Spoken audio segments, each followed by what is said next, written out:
My husband's been away on business for 5 weeks, and today we meet up in Boston. Good morning. This is my juice, my green juice. I've got a beet from Francisco's farm, and dandelions and kale and Granny Smith apples. I'm in a hurry to get to the airport.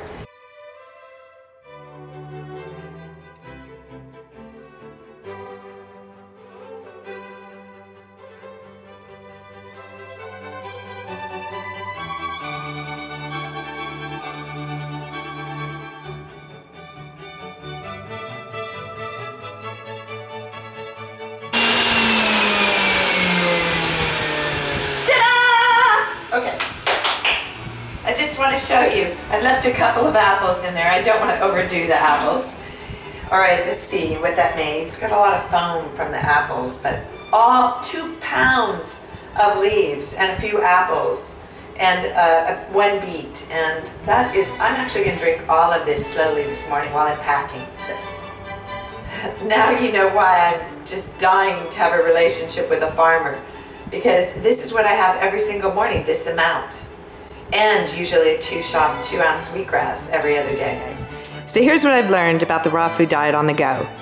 I definitely need one meal packed in my suitcase, because when I land, it takes a while for me to navigate to the juice bars or use the Happy Cow app just to find something.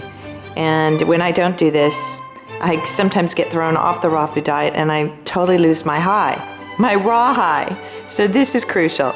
It's just enough greens to make a meal and a little bit of granola that lasts quite a long time. It's raw granola cereal, and this will take care of my sweet tooth if I ever have it. I may not even finish this, but it's an emergency. Some avocados that aren't too ripe, because last time I brought them when they were ripe, they were ruined. Some organic cherry tomatoes for my nori wrap. And let's see, some hemp milk in a box with the cereal. And this will just be like, it's like an emergency setup. In the hotel room, they always have free soap, but it is not going to be, you know, moisturizing and healthy for you. So I always bring my Dead Sea soap and my electric toothbrush and my organic toothpaste. All right, this is what's in my carry-on bag on the airplane. You have to buy your water after you come through security. So I just bought a large bottle of water for the plane ride. And they also have raw almond nuts in the airport gift store. And they have bananas at Starbucks. And my emergency green amazing meal. We're on the plane and I'm trying the new green drink for my meal when I'm traveling. And it doesn't look too tasty, and there was no spoon offered, so I'm seeing if the green plant powder just sinks down into the filtered water.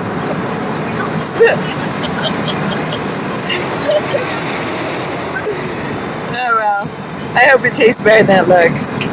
Just landed, and the first thing I'm doing is looking up my app called Happy Cow. Here's my Happy Cow icon on my phone, and when I land at any city, I click on it and it will give me a guide to what I'm looking for. Right now I've typed in Boston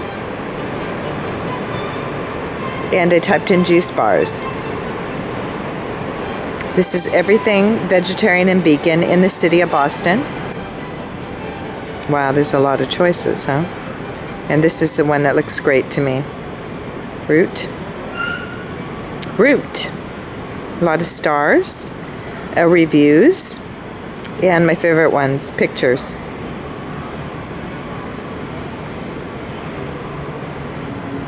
This is a vegetarian vegan burger and little meals that are, there's the green drink on the side. And nice. During the colonial times, the people drank 300 cups of tea a year, a habit that they took with them from England. And the English were happy to tax and control the harbors and control America.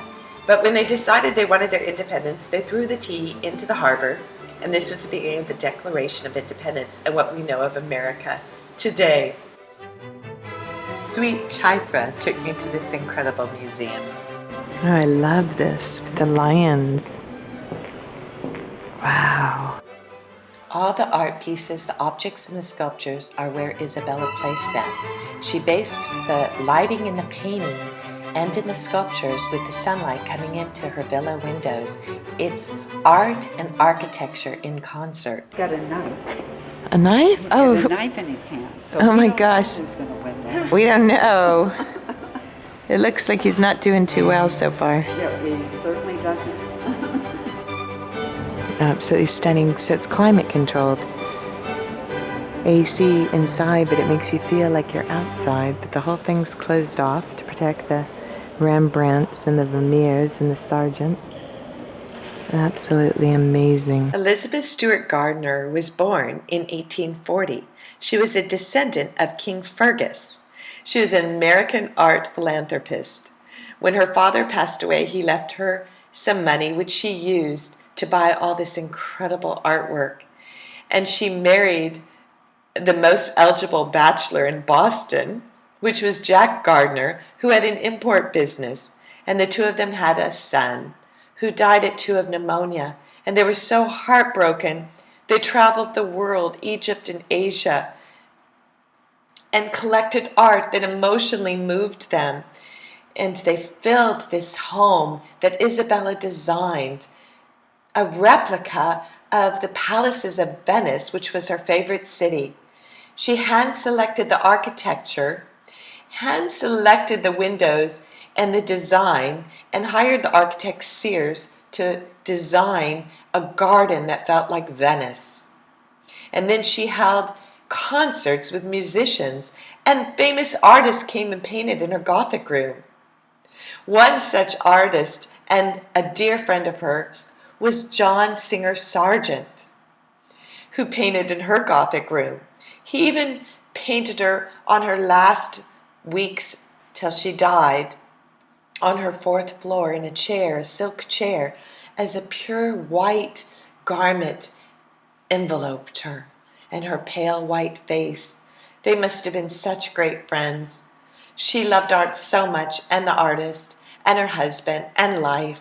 She embraced it, and she was very religious, so there's some beautiful Mary paintings, lots of paintings of women. One such artist during her trip to Venice captured her in the window during the fireworks, and he said, "Freeze! Let me remember this moment right here, right now," and painted this beautiful picture of her, which captures her love of life and music.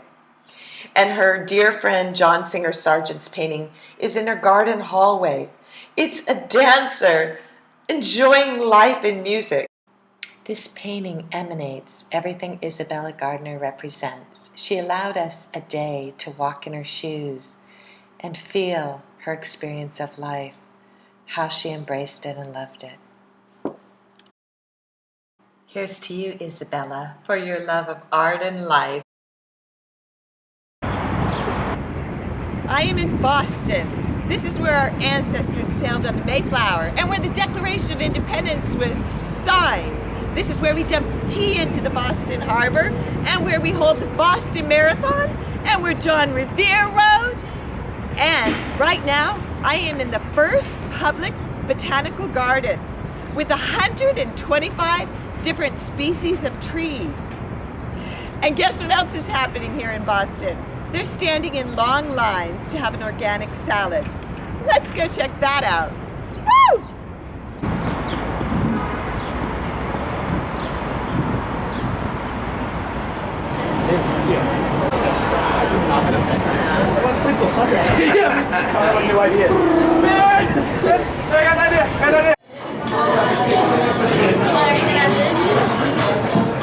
Look at this happy hour on Friday night in Boston, right here on the harbor.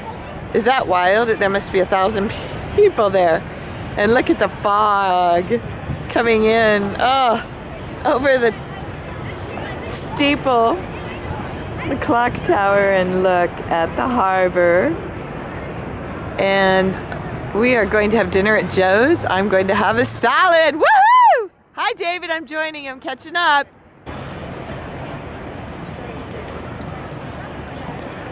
I know. Those condos right there on the harbor are see them, the gray ones in the background behind Joe's. Those are unbelievable. All right, let's go. Woohoo! Nice. It's a little chilly, I have to say, but in Boston this is probably warm. They're probably embracing this. It's definitely coat weather. There we go. Look at there's the Marriott Long Wharf. That's where we're staying. Right here on the harbor.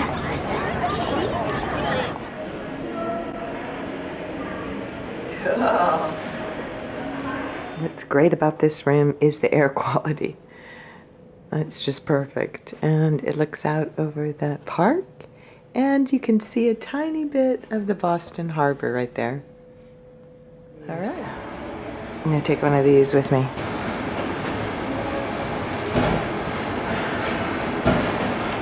Marriott Gym. Start my day. I'll take you out to look at the pool, which looks like an amazing sight right on the harbor. Very cool. Hi. This is beautiful.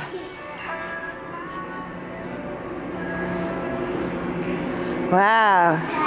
Check this out.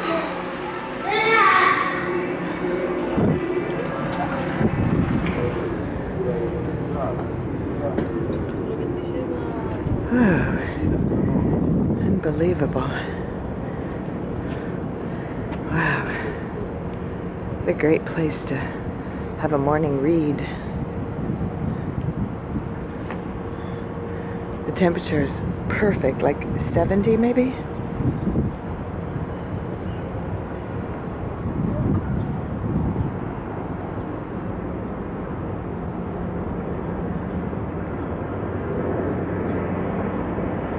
There's a water taxi. I had 3 bowls of fruit for breakfast. And this is the finish line, Boston Harbor.